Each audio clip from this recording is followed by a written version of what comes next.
নিতৌ নতুন নতুন কথাৰ আৱিষ্কাৰ হ'ব লাগিছে।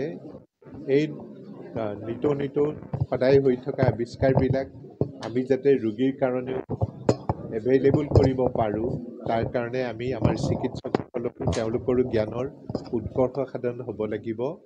আৰু তাৰেই খোজ হিচাপে আমি এই CME-বিলাক সময়ে সময়ে আহ্বান কৰোঁ। আজিৰ CME-খনত গুৱাহাটীৰ বাহিৰেও বম্বেৰো কেইবাজনো নিউৰলজিষ্টে অংশগ্ৰহণ কৰিব।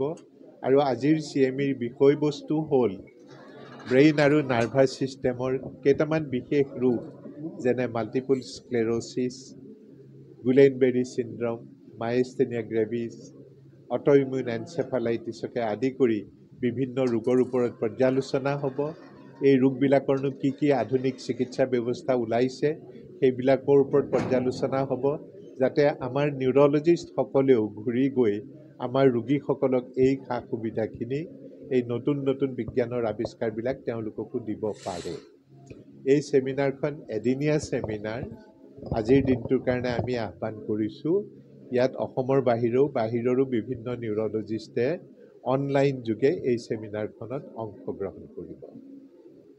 Stay informed, stay ahead. News NE 365.